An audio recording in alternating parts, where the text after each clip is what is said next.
Είναι τεράστιο το κόστος της μόλυνσης που γίνεται στη γη μας.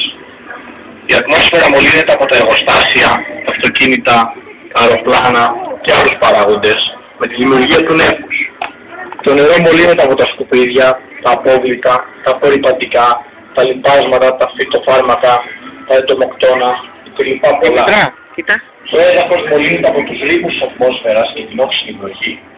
Η ραδιενεργός μόλυνση του περιβάλλοντος, η αλόγιστη χρήση της ραδιενέργειας, λόγω ειρηνικών ή πολεμικών σκοπών, συντελεί στην αύξηση της μόλυνσης, γιατί μεταπηδά στην τροφική αλυσίδα.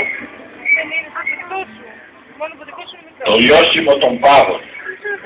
Με την αύξηση της θερμοκρασίας, λιώνουν οι πάγοι και μπορεί να αυξηθεί η στάθμη της θάλασσας από 1 έως 7 μέτρα. Έτσι θα χαθούν παραθαλάσσιες πόλεις και νησιά και θα υπάρχει έλλειψη νερού. Το 1/4 του παγκόσμιου πληθυσμού θα χάσει τα σπίτια του. Χαρακτηριστικό θα είναι τα ακραία καιρικά φαινόμενα όπως καύσονες, καταιγίδες, παγετή και άλλα.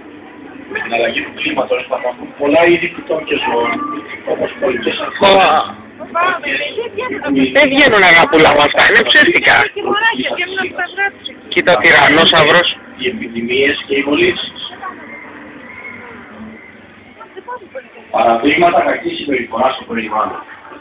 Η μόλυνση του περιβάλλοντος στο πόλεμο του πολιτικού στο προσυποπαίδιο από τις βόμβες εμπλουτισμένου ουρανίου θα διαρκέσει περίπου 4,5 εκατομμύρια χρόνια. Ο μισός βασικός φρούτος της γης χάηκε τα τελευταία 30 έτη. Κάνουμε από εξορσώσεις περίπου 10 έως 20 εκατομμύρια εκτάρια δάσους κάθε χρόνο. Το 25% του πληθυσμού της γης δεν έχει πόσιμο νερό.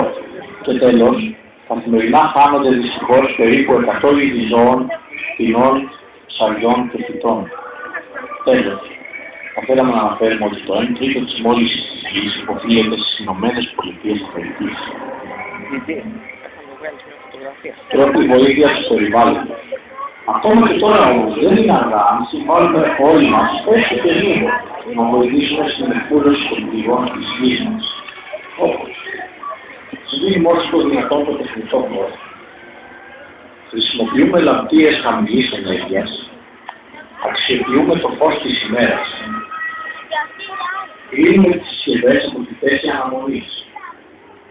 Δεν ξεχνάμε το ότι το φορτιστή αν έχει γεμίσει η μπαταρία. Χρησιμοποιούμε ηλεκτρικές συσκευές χαμηλής ενέργειας τύπου ΑΣ ή Α. Το πλυντήριο το βάζουμε όταν ο κάδος είναι γεμάτος. Δεν ανοιγοκλίνουμε το φούρνο μαγειρέματος και το ψυγείο. Χρησιμοποιούμε γυάλινα ή κεραμικά σκεύη στην κουζίνα γιατί συγκρατούν περισσότερη θερμότητα.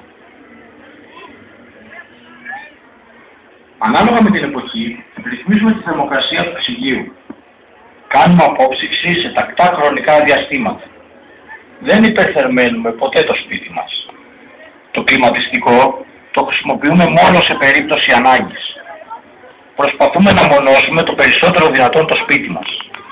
Αποφεύγουμε για μικρές αποστάσεις το αυτοκίνητο. Προτιμούμε υβριδικό ή ηλεκτρικό. Ανακυκλώνουμε τα σκουπίδια και ειδικά τα χαρτιά, γιατί έτσι σώζουμε τα δάση μας. Κλείνουμε τη βρύση όταν πλένουμε δόντια, πιάτα ή ξυριζώματα.